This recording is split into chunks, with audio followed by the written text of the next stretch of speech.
ఇంత సింపుల్ అయితే ఎట్టాగయ్యా? ఇంత సింప్లిసిటీ ఏంటి రాజుగారు? మా సిటీలో కార్పొరేటర్ కూడా ఆ సిమెంట్ దిమ్మ మీద అస్సలు కూర్చోరు. అవసరమైతే కారులోనో లేదా వీఐపీ రూమ్‌లోనో కూర్చొని అసిస్టెంట్‌లపై ఆధారపడి ట్రైనొచ్చాక గన్‌మెన్ దారి చూపిస్తుంటే, రాజు వెడలే అన్నట్లు ట్రైన్ ఎక్కేవారు. మీకు తెలుసా? అసలు ట్రైన్ జర్నీయే చేయరు. ఫ్లైట్‌లో ఎక్కేందుకు గంటలు గంటలు లావిష్‌గా ఎయిర్‌పోర్ట్‌లో వెయిట్ చేసేందుకు ఇష్టపడతారు. అది కదా స్టేటస్.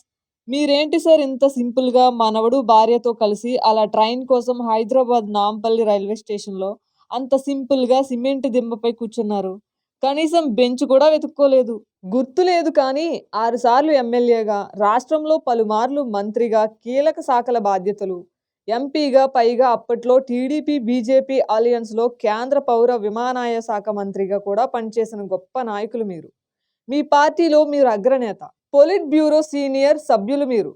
మీరంటే పార్టీల రహితంగా అందరికీ గౌరవం. మరీ ఇంత గాంధీ తత్వం ఈ రోజుల్లో పనికిరాదు. ఇంత సింప్లిసిటీనా మెచ్చుకోలేకపోతున్నాం, అసలు భరించలేకపోతున్నాం. పూసపాటి అశోక్ గజపతి రాజు గారు అంతే. ఎవరి మాట వినరు. పాతకాలపు పోకడాలు ఉన్న పెద్ద మనిషి. పెద్ద జమీందారు. మహావంశీయుడు. లక్షల ఎకరాలు మంచినీళ్ళలా దానం చేసిన గొప్ప వంశం. ఎంత దర్జాగా ఉండాలి.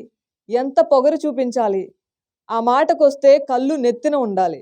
మీరేంటి సారు ఇంత సింపుల్‌గా సీతయ్యలా ఉన్నారు. మీకు పడవలాంటి బెంజ్ కార్లుండాలి. ఆ కార్లలో తిరగాలి. సొంత చాప్టర్ విమానం, సొంత హెలికాప్టర్ ఉండాలి. ఇదేందయ్యా రైల్లో ప్రయాణం చేయడం? నేనేడా సూడలేదయ్యా సామి. ఇప్పటికీ బుద్ధిగా సీట్ బెల్ట్ వేసుకొని నానో అనే ఆటోలా కనిపించే బుజ్జి కారులోనే సొంతంగా డ్రైవ్ చేసుకుంటూ తిరుగుతారట. విజయనగరంలో కథలు కథలుగా చెప్పుకుంటూ ఉంటారు మీ గురించి. డ్రైవర్‌ని కూడా పెట్టుకొని సింప్లిసిటీ గురించి, పైగా మీ కారు మీరే కడుక్కోవడం, తుడుచుకోవడం, ఇంకా మరీ విచిత్రం. రూల్స్‌కు విరుద్ధంగా పైరవీలు చేయడం మీకు రాదు. మీరెలా ఇన్ని దశాబ్దాలుగా రాజకీయ రంగంలో కొనసాగుతున్నారు? స్థానిక పోలీస్ స్టేషన్‌కు లేదా ఎంఆర్ఓ కార్యాలయానికి ఒక్కసారైనా ఫేవర్‌గా ఫోన్ చేయనే చేయరట. నిజాయితీ సమస్య అయితేనే మీ నుంచి ఫోన్ వస్తుందని, అడ్డదిడ్డ వ్యవహారాలకో, ఎవరికో వత్తాసు పలుకుతోనో, మన పార్టీ వాడు చూసి చూడనట్లు పొమ్మనో, మీరు మీ చరిత్రలో ఇంతవరకు ఏ ఒక్క అధికారికి చెప్పలేదట. ఇది న్యాయమేనా? మీ దగ్గర పనిచేసే అధికారులు కానివ్వండి, మీ నియోజకవర్గ అధికారులను బెదిరించి అడ్డదిడ్డమైన పనులు చేయించుకోవాలి కదా! మీరేం నాయకులు స్వామి! ఇంత మంచిగా ఉంటే ఎట్టా? మీ అమ్మాయికి స్కూల్లో సీటు కోసం అప్పట్లో మీ దగ్గర పనిచేసే పీఏ రికమెండ్ చేసి ఇప్పించాడు సరే. మీదేం పోయింది? మీ అమ్మాయికేగా సీటొచ్చింది. అయినా రూల్స్‌కి విరుద్ధమని ఆ పీఏను వెంటనే మార్చేశారటగా! మీరు మంత్రిగా ఉన్నప్పుడు మీ అమ్మాయికి ర్యాంక్ ప్రకారం మహబూబ్ నగర్ మెడికల్ కాలేజీలో సీటొస్తే చేర్పించారు సరే.